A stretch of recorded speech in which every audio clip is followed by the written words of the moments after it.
So we're going to read the sentence with its notes. Ach basar b'nafsho damo lo tochelu. And we'll continue on. We're on Breshit Tet, Pasuk Hey, Genesis 9:5, page 74 at the bottom. Ve'ach. So we've learned in the previous sentence that when we say ach, this is a way of limiting a small quantity of something. Or you're Scottish. Or you're Scottish. So it's got a pashta, so this is something that's going to emphasize the word and lead forward into what's going to go after it. Number one, a general aspect of blood was stressed in the previous sentence, and only a specific quality of it will be dealt with here, narrowing the extent to a minimum, but its importance to a maximum, because of its central role in nature, as indicated by the directional shape of the reading mark. So now we're going to focus ourselves onto something that is small, or a minimal part. That's why we use the word ach, and we're going to emphasize it and lead forward into more of the concept. Therefore, we're using a pashta. With your blood, et dimchem, with a mapach. So this is going to take what we had from before and narrow the concept to lead forward. With your blood, an essential component of all life was established, as shown by the shape of the reading mark. So we're going to now take the concept of respecting blood as as related to the soul of the animal, and we're going to turn that into a rule, which we're going to use here forward. So we're concentrating it and moving forward. Lenafshotechem, for your souls, with a pashta. So again, we're going to emphasize this word and have it lead forward into what's going to go after it, because it serves as the motor for all your souls, giving power to your functions and for your tasks. It must be dealt with by maximum attention, as stressed by the high directional shape of the reading mark. So again, you need to focus on the importance of blood in order to give it the proper respect when you deal with it in the future, when you deal with it from an animal source. Edrosh, I will demand, with a katon, so this is going to have a two-part meaning. Number 4, therefore, partial or total wasting of blood will be carefully observed, and I will demand proper castigation for the deed for any violator, as denoted by the bipartite shape of the reading mark. So again, there's a right way to treat it, and there's a wrong way to treat it. And we're going to separate out the way that you are going to be judged based on your choice of doing it the right way or doing it the wrong way, i.e. two parts, edrosh, katon. Miyad, mercha, from a hand. So this is going to lightly be tied to what's come from before, but sweep us forward into what's going to go afterwards. I will hold you responsible for a crime, and not as blind instrument. I will request the appropriate punishment for a hand, or judge the head as suggested by the directional shape of the related reading mark. So you are not God's instrument that was going to kill this animal. You have responsibility for your own actions. So that's what's being implied here. Edrosh, God is going to demand if you do it improperly, and it's going to be from your hand, from the way that you acted. Kol chaya, of each beast. This is with a tipcha, so this is going to close the phrase and to have a slight pause afterwards. The existence of each beast found guilty in applying severe violence will be adequately punished with devitalization or total eradication, as expressed by the closing shape of the directional reading mark. Divine justice is often seen as mida keneged mida, measure for measure. So depending on the way a creature harms or treats another creature, then certainly there will be a fitting punishment that will hopefully allow that creature to get its absolution, and sometimes if that means the ending of its own life, then in another circumstance, then that's the way that things will have to be. Is that why there's a katan over edrosh? Edrosh meaning I will extract, and then the two parts, a midah keneged midah. It certainly could be. It's tied to linafshotechem, for your souls. So I think it's talking more about your moral judgment, either making the judgment your soul would make or the judgment your body would make. So i.e. you can make the right choice or the wrong choice, rather than saying your punishment is going to be in relationship to the way that you did it. I think it's more that you have the ability to act right or wrong, not you're going to get what you're deserving. It certainly could be both. I mean, it is a double-shaped mark, but and it's also edrosh, I will demand. Mm-hmm. So it is definitely what God is going to demand. Mm-hmm. I think that's the implied I in that word. Mm-hmm. And it is a future thing. It is not an immediate thing. And we don't pretend to understand the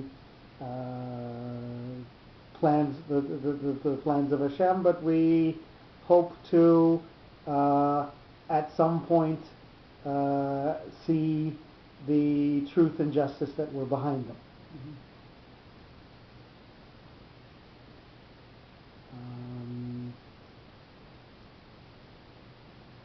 We're going to continue on. Ed Rishenu, I will demand it, with an etnachta. So this is going to be a stabilizing reference to this word, and possibly something that elevates it.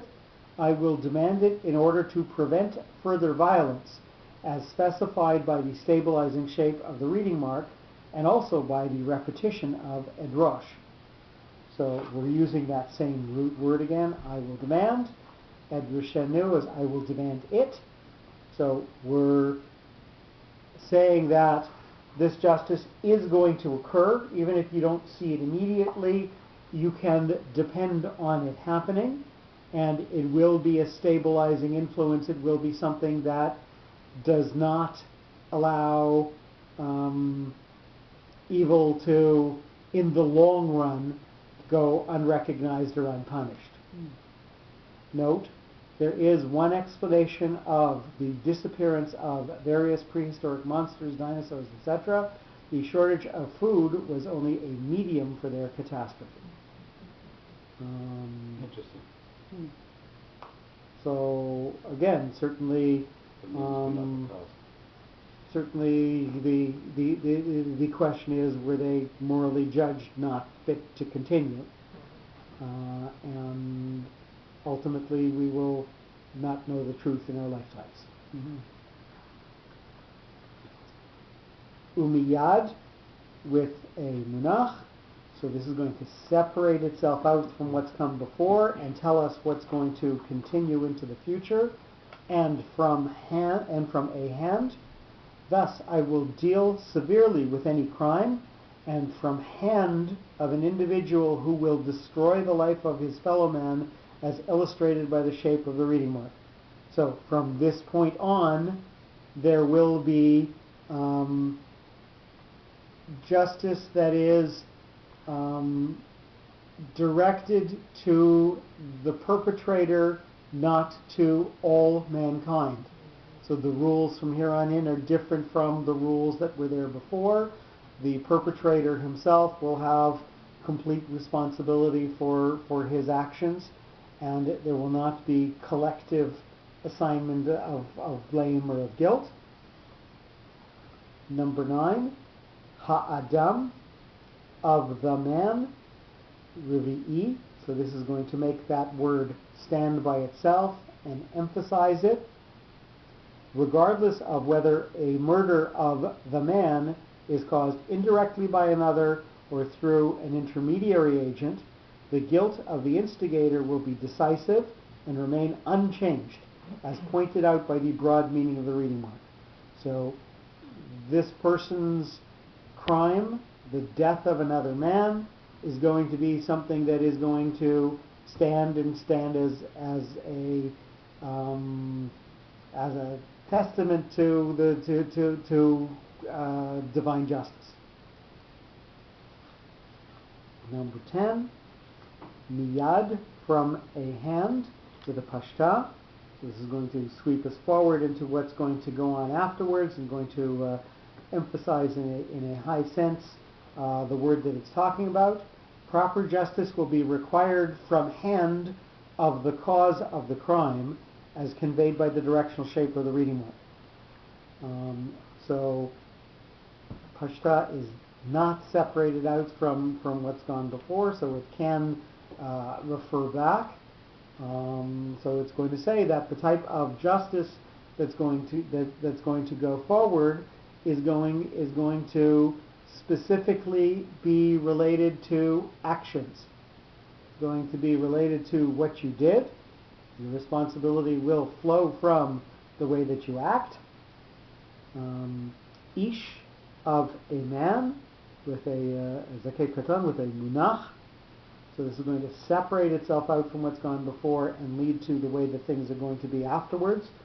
Shrewdness and versatility of a man to modify his real offense will not influence the path of truth in the application of justice, as demonstrated by the shape of the reading mark.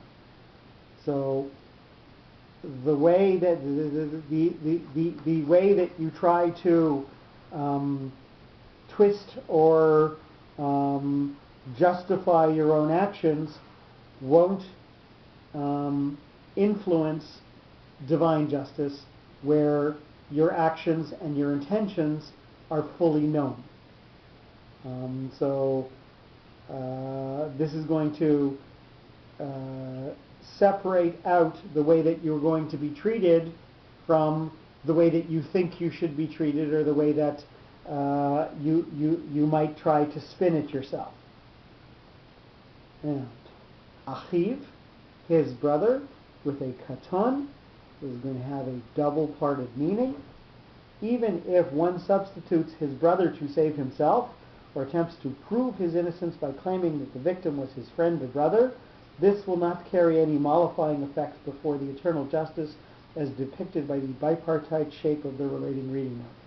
So trying to shift the blame or shift the story, there is going to be part that is true and there's going to be part that's false, and divine justice will be able to see through the false and see the true.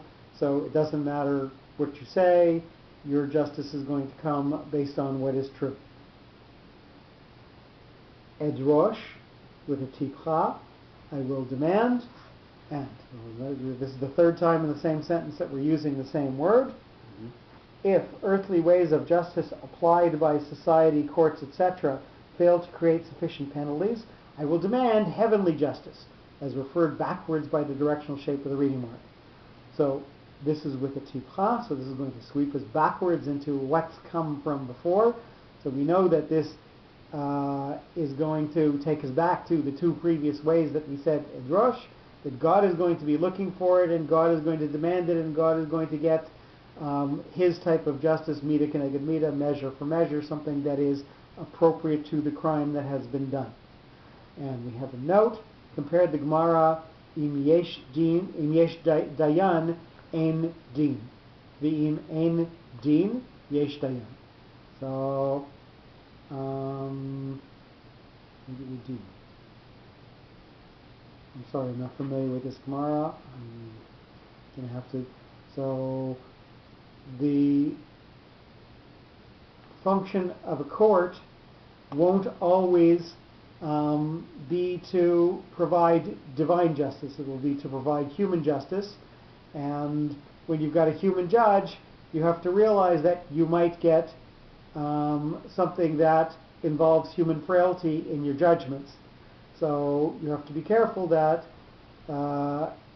human courts don't necessarily mete out divine justice, and divine justice might not seem appropriate despite what human justice has meted out. Nonetheless, divine justice is omniscient. It knows all of the facts that don't necessarily come out in a human court, and therefore you have to respect it. Number 14, et nefesh, with a nercha. This is going to likely be connected to what's come before, but move us forward into what's going to come afterwards. I will consider not only the real bloodshed of an individual, but also bloodless killing in the form of strangulation, poisoning, etc., together with soul of a man's dignity being killed or ruined by shame or gossip, lashon hara, equivalent to killing, as signified by the directional shape of the reading mark. So, respect for the soul means respect for the ability to live properly, and that includes other ways of killing that don't necessarily involve blood. So we were talking that blood has this special quality, dimchem, with your blood, that God is going to request. But He's not only going to request it from blood, He's going to request it from any instance where the nefesh, where the soul, seems to be harmed irreparably, so that it can't continue on. Ha'adam, of the man, with the stabilizing sof pasuk. Number 15, damaging the prestige of the man and or his self-confidence will be viewed as a substitute to killing. Hence, et nefesh ha'adam instead of et dam ha'adam, as monitored at the beginning of the sentence. So, v'afet dimchem l'nafshotechem edrosh, God is going to request blood for blood. He's going to request, because of taking blood, He's going to request justice. But here, edrosh et nefesh hadam, the soul, i.e. the things that allow a person to continue in a path where he can do proper things. So anything that takes away that ability from him, i.e. shaming him or physically harming or killing him in another way, will be something that again attracts divine attention and the appropriate reward or punishment based on what was done. Remarks: this sentence complements the previous one. Noach was afraid to raise a Cain-like society and would be prone to a flood or flood equivalent. So again, he was worried that if punishment would be collective, i.e. if people were bad, then all people would suffer. Noah was afraid for the future because it certainly was beyond his power to consider the way to influence generations and generations and generations going forward. So his fear is allayed by the fact that those individuals who are responsible will be punished, and the rest of society will stand or fall based on its own merits, not on a collectivist idea. The triple mention of edrosh in the sentences suggests three ways of justifying killing.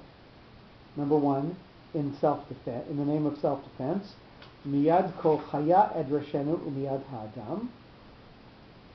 This is beautiful.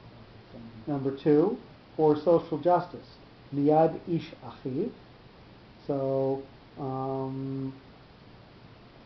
again, from man to animal, from man to other men, et dimchem lenafshotechem, and for your soul.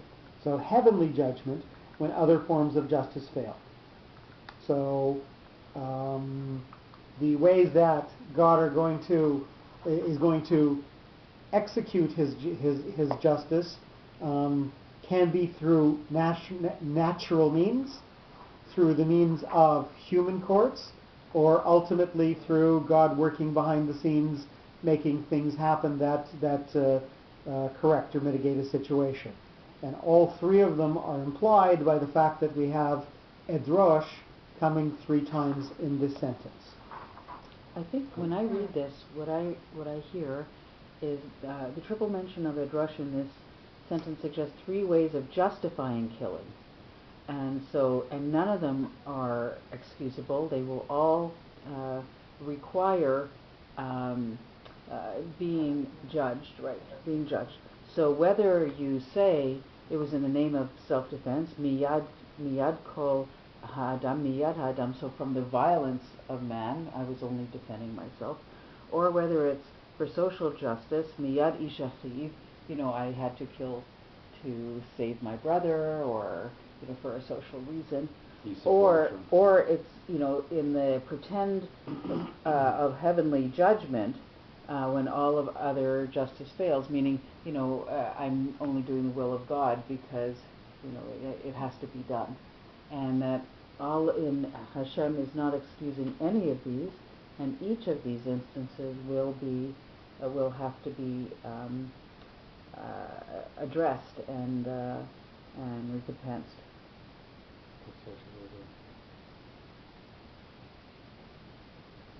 I'm not sure what sense he's using the word justifying, so it could mean either thing. I think justifying as you making an excuse out of it, or justifying taking a situation and making the right thing happen because of it, making it into a situation for justice. Oh, I see. Yeah. I'm not sure the sense that he's using the word justifying. But I it think seems to fit both. Both are appropriate, both are fitting, and both have deep meaning to them. So we'll keep both. We're good. Elu ve'elu. So we're going to intone the pasuk. Ve'yach et imchem l'nafshetechem edrosh miyad kol chaya edroshenu umiyad ha'adam miyad ish achiv edrosh et nefesh ha'adam. Can you pause tape for a minute?